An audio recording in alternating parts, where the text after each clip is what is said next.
Hello વિદ્યાર્થી મિત્રો, તો સ્વાગત છે નવા ચેપ્ટરમાં. આજે આપણે જોઈશું ચેપ્ટર નંબર 5 સમાન સંબંધ આકૃતિ નક્કી કરો. આની અંદર કેવું હશે તો કે આપણને કોઈ આકૃતિ આપેલી હશે તો કે આકૃતિનું શું થતું હશે તો કે રોટેશન થતું હશે.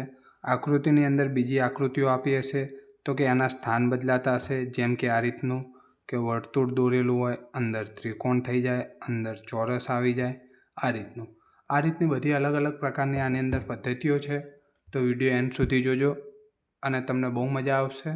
તો જોઈએ આપણે પહેલાં એક્ઝામ્પલ.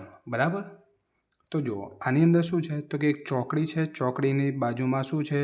રાઉન્ડ સર્કલ છે. હવે જો આ ચોકડીમાંથી શું થાય છે તો કે આ રાઉન્ડ સર્કલ ચેન્જ થાય છે તો કે હા, અને શું નીચે ઉમેરાય છે? ચોકડી. બરાબર, તો જો આનું કેટલું અહીંથી અહીંયા ગયું તો શું થશે? આઈડિયો અહીંયાથી અહીંયા જશે તો કે હા, તો અહીંયા શું આવશે? ઉપર પ્લસ. પહેલાં ઉપર પ્લસ છે? ના. ઉપર પ્લસ છે? ના. ઉપર પ્લસ છે? હા. અને ઉપર નથી, તો જવાબ એક તો અહીંયાથી થઈ ગયું. પછી જો વધુ કન્ફર્મેશન કરવું હોય તો અહીંયા શું હતું? સામે ચોકડી એડ થઈ, તો અહીંયા જ્યારે પ્લસ છે તો સામે શું આવવું જોઈએ? પ્લસ આવવું જોઈએ નહીં. જેમ કે અહીંયા ચોકડી છે, અહીંયા પ્લસ છે, એવું થવું જોઈએ નહીં. તો જવાબ સી થઈ ગયો. હવે જોઈશું બીજા નંબરનું. તો કે બીજા નંબરમાં શું છે તો કે એક વર્તુળ છે. વર્તુળની અંદર શું છે? ત્રિકોણ છે અને આડી લાઈનો છે. બરાબર, હવે એ ત્રિકોણ શું થઈ જાય છે તો કે ત્રિકોણ મોટું થઈ જાય છે અને વર્તુળ નાનું. લાઇનની ડિઝાઇન સેમ રહે છે. આપણે જેમ ઉપર જોયું ને કે આમાં શું થઈ જાય તો કે સ્થાન બદલાય, નાનું મોટું થઈ જાય, એ રીતનું. તો સેમ ટુ સેમ પદ્ધતિ આમાં થાય છે. તો શું થાય છે તો કે જો ચોરસ છે અને ચોરસની અંદર વર્તુળ, તો આપણે પહેલાં શું દોરીશું? વર્તુળ. વર્તુળની ઉપર ચોરસ. પહેલાં દોરીશું ચોરસ અને ચોરસની ઉપર આવશે વર્તુળ. અને ડિઝાઇનિંગ કેવી? તો આ રીતની સેમ ડિઝાઇનિંગ આવી જોઈએ. અંદર ચોરસની અંદર છે નહીં તો અંદર ના આવે, એ પણ આપણે ધ્યાન રાખવાનું છે. તો જો આ રીતની ડિઝાઇનિંગ છે એમાં.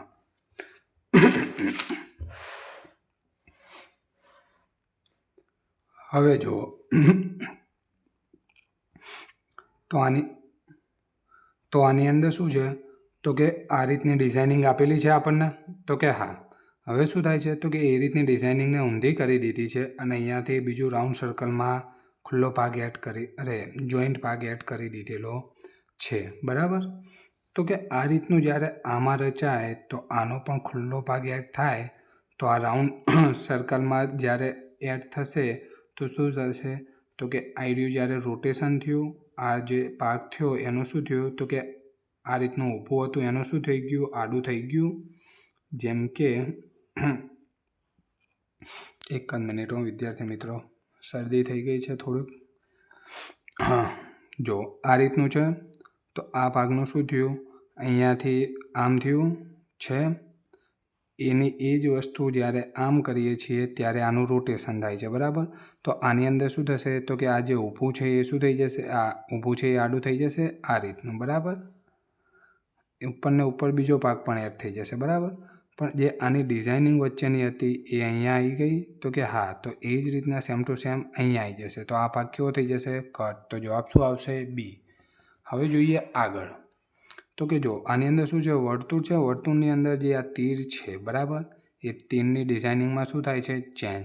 તો આની અંદર પણ શું થશે? ડિઝાઇનિંગ ચેન્જ થઈ જશે. તો આની અંદર જે ડિઝાઇનિંગ આ ખુલ્લો ભાગ છે એ ભાગ આ બાજુ ખુલ્લો ભાગ અહીંયા આવશે. તો કે આ રીતની છે ડિઝાઇનિંગ, તો કે આ નથી, અહીંયા છે પણ આ રીતનો સહેજ ભાગ હોવો જોઈએ. અહીંયા તો લાંબો ભાગ જ નથી એટલે આ પણ જતું રહેશે. અહીંયા તો ઊંધી ડિઝાઇન છે, તો જવાબ શું આવશે? ડી. પછી જુઓ તો કે આની અંદર શું છે તો કે 1 2 3 4 5 6 7 8, 1 2 3 4 5 અને 6. આ 8 છે, અહીંયા 6 થયા. તો અહીંયા શું છે? 4 હોય, 2 2ની ઓછી થાય, 8 6 4, તો અહીંયા શું આવશે? 2 લાઈનવાળો. તો જવાબ શું આવશે? સી. બરાબર, હવે જો આની અંદર શું છે તો કે ઉપર ત્રિકોણ છે કટ, નીચે શું છે? લંબચોરસ. બરાબર, અને સાઈડમાં શું છે? વર્તુળ. હવે એનું શું થઈ જાય છે? અહીંયા રોટેશન. હવે રોટેશન થાય તો આ રીતની રચના થઈ, આ રીતની, અને ઉપર આવી ગયો વર્તુળ. આ થયું. તો હવે સેમ ટુ સેમ અહીંયા આ જ છે. તો આ જે ખુલ્લો ભાગ આવી ગયો, હવે આ જે વર્તુળ છે એની જગ્યાએ શું આવશે તો કે ત્રિકોણ. આપણે શું ગોતવાનું? વર્તુળની જગ્યાએ ત્રિકોણ. તો જો આ રીતની સેમ આકૃતિ છે અહીંયા, અને ઉપર આવી ગયો ત્રિકોણ. તો જવાબ શું આવશે? એ. વિદ્યાર્થી મિત્રો, જો વિડીયો ગમે તો લાઈક, સબસ્ક્રાઈબ અને શેર કરજો. અને આના પછી આપણે આના એક્સરસાઇઝ વિડીયો એટલે કે સ્વાધ્યાય જે જાતે સોલ્વ કરવાના હોય તે વિડીયો પણ અહીંયા પોસ્ટ કરીએ છીએ.